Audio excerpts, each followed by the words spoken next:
Ben ritrovati al meteo. La giornata di domenica 19 maggio sarà all'insegna di un forte maltempo sulle nostre regioni a causa di una perturbazione in azione, ma vediamo la situazione nel dettaglio. Sul Veneto avremo piogge diffuse un po' su tutti i settori, sin dal mattino e per tutto l'arco della giornata. I temporali potranno essere localmente anche di forte intensità. Temperature minime tra 10 e 15 gradi, massime tra 17 e 20 gradi.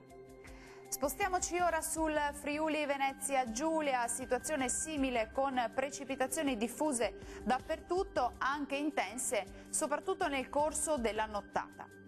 Temperature minime tra 11 e 14 gradi, massime oscillanti invece tra 17 e 19 gradi. Raggiungiamo infine il Trentino Alto Adige, dove non cambierà la situazione, avremo rovesci e temporali diffusi, ma entro la nottata andrà via via migliorando. Temperature minime intorno agli 11 gradi, massime tra 18 e 19 gradi circa. Bene, dal meteo di Antenna 3 per ora è tutto, vi do appuntamento al prossimo aggiornamento, arrivederci.